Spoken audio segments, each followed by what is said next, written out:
When I took my boyfriend home to meet my family, my dad looked at him and started laughing.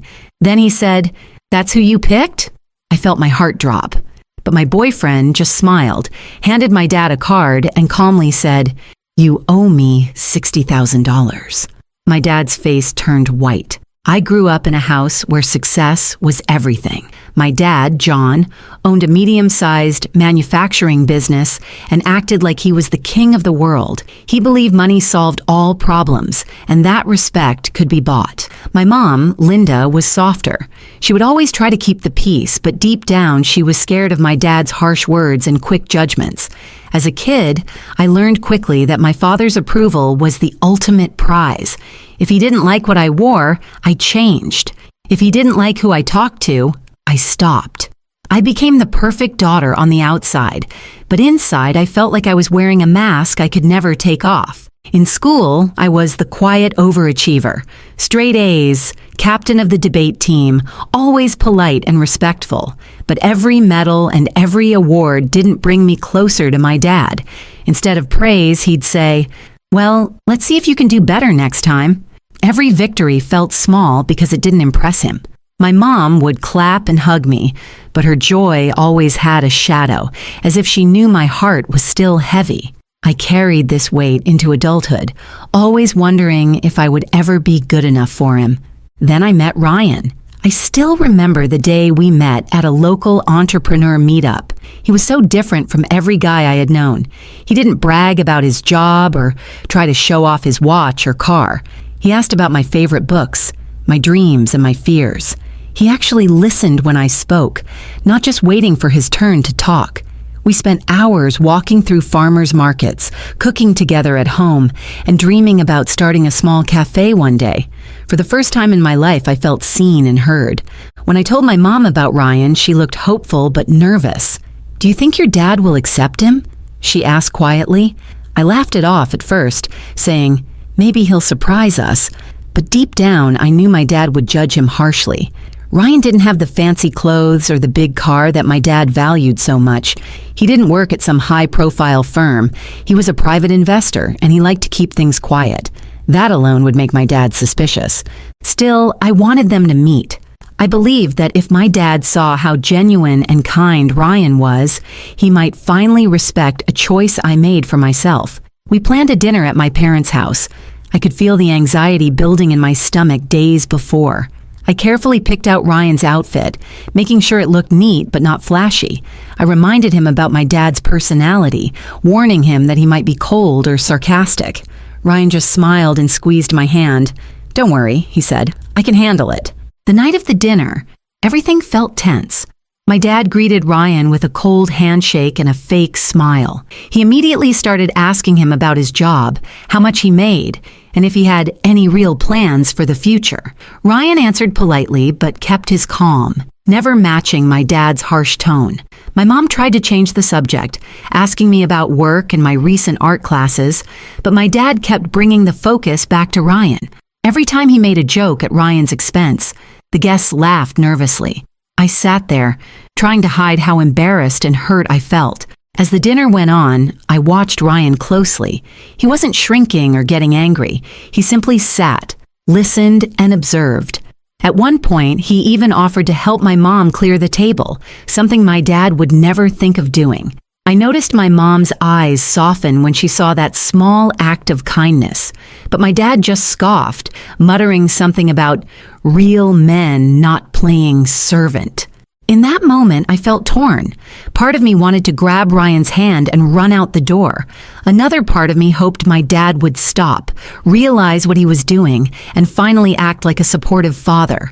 But deep down, I knew that moment would never come. I realized then that no matter what Ryan did, my dad would find something to criticize because his pride couldn't accept someone he didn't control. Ryan knew this too, but instead of being angry or humiliated, he looked at me with reassuring eyes. It was as if he was saying, "I've got this. Trust me." I could feel my heart beating faster. That dinner wasn't just a test for Ryan, it was a test for me too. I finally understood that my worth wasn't tied to my dad's approval. And in that quiet moment, with Ryan sitting confidently and my dad fuming, I started to find my own strength. Dinner that night felt like sitting on a ticking bomb. Every clink of a fork against a plate sounded louder. Every laugh from a guest felt forced. My dad, John, was in his element. He loved having an audience to watch him play the role of the powerful, all-knowing man of the house. Whenever Ryan spoke, my dad interrupted him with a smirk or a dismissive laugh, as if every word Ryan said was some sort of silly joke. Ryan tried to talk about his favorite books and the travel projects he had supported through his investments, but my dad cut him off each time. Travel? That's not a real job, my dad scoffed. Investing must be nice to play with money other people actually worked for. A few people at the table laughed awkwardly, trying to stay on my dad's good side. I felt my face flush red with anger and embarrassment. I wanted to jump in, to defend Ryan, but every time I opened my mouth, my dad shot me a sharp look that made me feel small all over again. My mom, Linda, kept trying to smooth things over, offering more food and asking safe questions like, "Ryan, do you like dessert?" But my dad wouldn't let it go.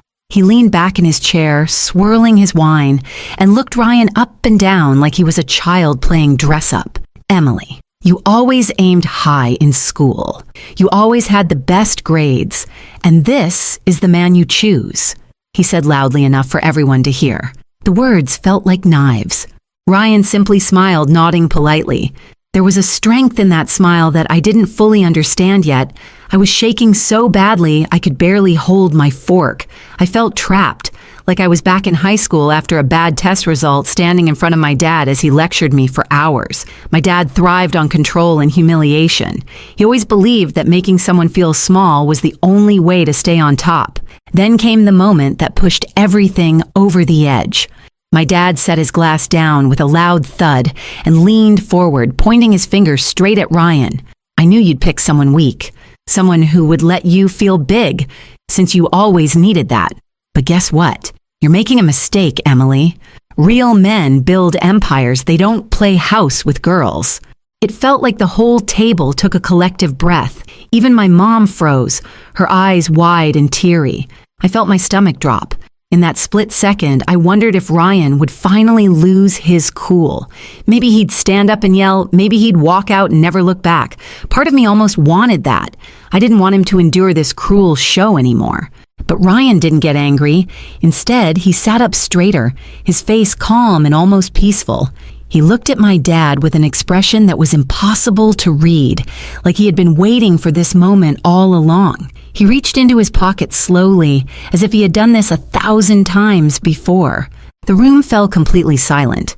You could hear the faint hum of the kitchen dishwasher in the background, the distant sound of a car passing by outside. Everyone's eyes were on Ryan as he pulled out a small, elegant business card. He held it between his fingers for a moment, looking directly at my dad without saying a word. Then, in the most steady voice I had ever heard, Ryan said, "John, you owe me $60,000. My dad's face went pale instantly. He opened his mouth to speak, but no words came out. He looked from the card to Ryan, then back to the card, as if trying to figure out if it was some kind of joke. Ryan kept going, his voice calm and strong. "Last year, when your company almost went under, an anonymous investor stepped in to save it. That was me. I didn't reveal myself because I didn't want thanks or recognition. I just wanted to help quietly." Gasps filled the room. My mom's hand shot up to her mouth, her eyes wide in shock. Guests exchanged stunned glances, some of them whispering, others just frozen. My dad sank back into his chair, his face drained of its usual arrogance. At that moment, everything clicked into place. Ryan hadn't just been patient or polite all night. He had been waiting. He knew exactly who my dad was and what this dinner meant. He came prepared, not just to defend himself, but to reveal the truth my dad never saw coming. In that instant, I felt a rush of pride and relief, so powerful it nearly knocked me over. Ryan wasn't just my boyfriend. He was the man who had quietly saved my family, the man who stood firm against my father's cruelty without raising his voice once. And for the first time in my life, I didn't feel small at that dinner table. I felt strong. I felt seen. In that silent, charged moment after Ryan revealed the truth, I felt the entire energy in the room shift. My dad sat there, his fingers trembling slightly on the edge of the table, unable to hide his shock. His eyes darted from Ryan to the business card and back again, as though hoping he had misheard, or that this was some twisted joke. But Ryan remained steady, his calm expression showing no hint of revenge or anger, just quiet confidence. My mom, still covering her mouth with her hands, looked at me with tears in her eyes. She whispered softly, as if she was scared to say it too loudly, "He's the investor who saved your dad's company." It felt like she was finally seeing Ryan for who he really was, not the weak man my dad had mocked, but the quiet hero none of us knew we needed. I sat frozen for a moment, watching my dad struggle to find words. The man who always had a comeback for everything suddenly looked small, exposed. Ryan slowly set the card down in front of my dad and leaned back in his chair, letting the silence do the talking. That's when I realized how much strength it took to stay calm in a room full of judgment and insults. It wasn't weakness, it was real power. As my dad opened his mouth, his voice cracked for the first time in my life. Why didn't you tell me?" he finally asked, sounding more like a confused child than the strong man he pretended to be. Ryan looked him directly in the eyes and said, "Because I didn't want your gratitude. I wanted to help your family without turning it into a debt. But tonight, when you kept insulting me, I realized I had to stand up for myself and for Emily." The room stayed completely still. It was like time had paused for everyone to process what had just happened. Slowly, I stood up. My legs felt shaky, but my heart was stronger than it had ever been.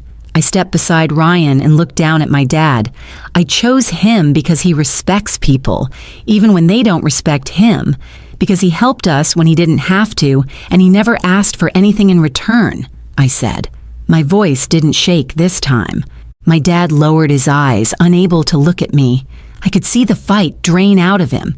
This was the first time in my life I had spoken to him without fear, without trying to win approval. I realized in that moment that I didn't need his permission to be proud of who I loved, or of myself. Guests around the table began to stir uncomfortably, some looking at their plates, others whispering to each other. My mom stood up too and came to my side, resting her hand on my arm. She looked at Ryan with a softness I had never seen before, then turned to my dad. "We owe him everything," she said, her voice steady and clear, "and you owe our daughter an apology." It was as if a weight lifted off the entire room. My dad looked like he might say something, but he closed his mouth again and sat back down, staring at the card in his hand. In that silence, Ryan turned toward me and took my hand gently. He gave me a reassuring squeeze, and I felt warmth flood through me. For the first time, I felt like I was exactly where I needed to be. Ryan didn't gloat. He didn't brag or throw any more words at my dad. Instead, he simply stood up and pulled out my chair for me, silently asking if I was ready to leave. I nodded, feeling an unbelievable surge of pride and relief. As we began to walk out, the guests parted to make space for us, their eyes wide with shock and newfound respect. On our way out, I glanced back at my dad one last time. He looked smaller than I had ever seen him, staring down at the table as if he was trying to disappear. For the first time, I didn't feel that ache for his approval. I didn't feel like I had to earn his love. I realized that Ryan had shown me what true strength looked like, the kind that doesn't need to shout or belittle others to prove itself. When we stepped outside into the cool evening air, I felt like I was breathing freely for the first time in years. I looked at Ryan, and he gave me a small, knowing smile. Without saying a word, he pulled me into a hug that felt like home. In that moment, I knew we had both passed a test much bigger than dinner. We had chosen each other, and that was enough. The moment we stepped out of the house, the air felt different. It wasn't just colder. It felt cleaner, like I had finally stepped away from a heavy fog that had been sitting on my chest for years. Ryan held my hand as we walked down the pathway, and I looked up at the stars above us. For the first time in my life, I didn't feel like I was running from something or trying to prove myself to someone. I felt free.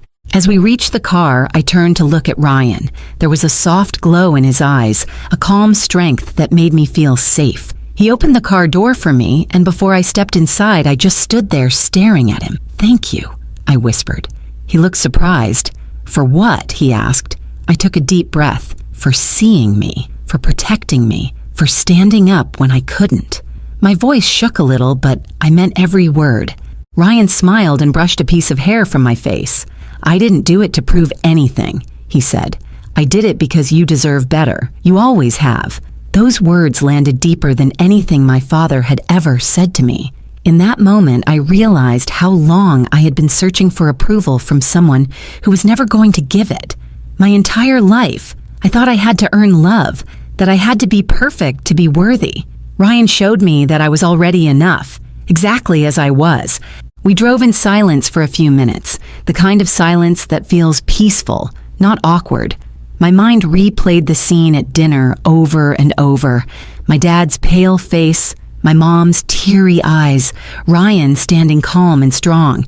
It felt like something out of a movie, but it was my real life. When we got home, Ryan went to the kitchen and started making us tea, like he always did when I felt overwhelmed. I sat at the table, finally letting the emotions wash over me. I started crying, but it wasn't just sadness. It was relief, release, and a strange new feeling of strength. Ryan didn't rush over or panic.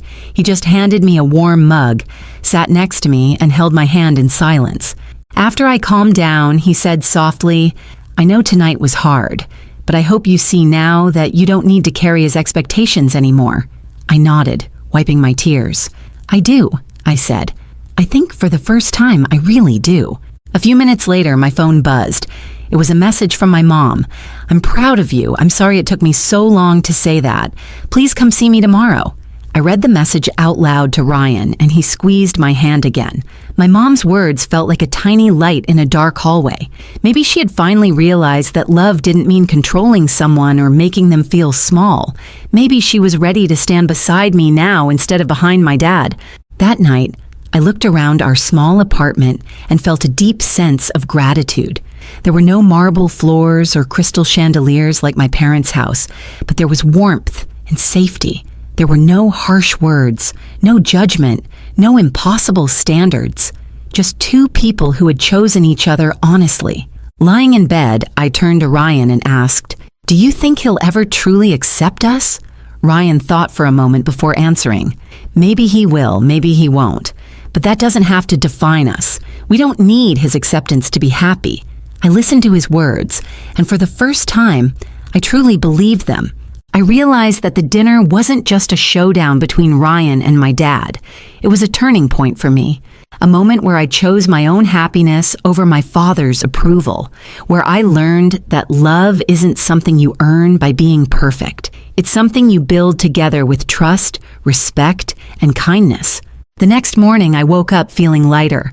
My mom was waiting to see me, and for once, I wasn't scared to walk back into that house. I wasn't going as a little girl desperate for approval. I was going as a woman who knew her worth. Ryan hugged me before I left and whispered, "I'm proud of you." Those simple words held more weight than a lifetime of my dad's judgments. They were all I needed to hear. That day marked a new chapter for us, not just for me and Ryan as a couple, but for me as a person. I was finally free to love, to live, and to choose my own story. And as I stepped out the door, I felt something I had been missing my whole life: peace. Walking up to my parents' house the next morning felt like entering a different world. The sun was bright, the air was crisp, but I felt steady in a way I never had before. I wasn't here to argue or to beg for approval anymore. I was here for my mom and maybe for myself, to close an old chapter and step into a new one. When I knocked on the door, my mom opened it almost immediately, as if she had been waiting all morning. Her eyes were red and puffy, but she smiled when she saw me. She pulled me into a tight hug, the kind of hug that felt like it came from a place of real love, not duty or fear. For a long moment, we just stood there, holding each other in silence. We went inside, and I noticed my dad wasn't in the living room. The house felt different without his presence filling every corner like a heavy cloud. My mom sat me down at the kitchen table, the same table where I had eaten thousands of meals, often in silence or under a cloud of criticism. She poured me a cup of tea with shaking hands. "I need to tell you something," she said quietly. "Last night, after you left, your dad didn't say a word for hours. I think he finally realized how much he's hurt you, and me too." Her voice broke a little. "I've spent so many years trying to keep the peace, thinking I was protecting you by staying quiet, but I see now that I was just helping him keep control." Hearing her say those words felt like someone was lifting a huge weight off my shoulders. For the first time, my mom wasn't defending him or making excuses. She was standing on my side, truly. Later, my dad came into the room. He looked tired and older than I had ever seen him. His eyes avoided mine at first, but eventually he sat down across from me. There was no anger left in his face, just a kind of quiet defeat. "I owe you an apology," he said, his voice low and rough. "I thought I was protecting you by pushing you to be perfect. I thought I knew what was best for you, but last night, I saw what I really did. I pushed you away. For years, I had imagined this moment, and I thought it would feel like winning a battle. But sitting there, listening to him, I didn't feel triumphant. I felt relief. I realized that I didn't need his words to heal, but hearing them was like finally closing an old wound. "I don't expect you to forgive me right now," he said, his voice cracking. "But I hope, someday, you can." I took a deep breath. "I appreciate that, Dad," I said softly, "but I don't need you to decide my worth anymore. I've already found someone who sees me for who I am, and that's enough for me." He nodded, looking down at his hands. There was no fight left in him, and in that moment I felt a strange kind of peace wash over me. It wasn't about him anymore. It was about me choosing my own path no matter what he thought. When I left my parents' house that day, my mom walked me to the door. She hugged me again, tighter this time, and whispered, "I'm proud of you, truly." Driving back home, I thought about everything that had happened. The dinner, the reveal, the years of trying to be someone I wasn't. I realized that all those years I spent chasing my dad's approval were really years I should have been learning to love myself. Ryan showed me what real love looks like: patient, steady, and unconditional. Back at our apartment, Ryan was waiting for me with that same gentle smile. When I walked in, he pulled me into his arms without saying a word. I felt safe, like I had finally come home after a long, exhausting journey. That day, I learned the most important lesson of my life. Real love doesn't come from pleasing someone who refuses to see you. It comes from standing up for yourself, choosing kindness, and finding someone who meets you with the same strength and softness you've been waiting for. Now, I look forward to the future with Ryan, not because I need to prove anything to anyone, but because we choose each other every day. And for the first time, that choice feels like enough.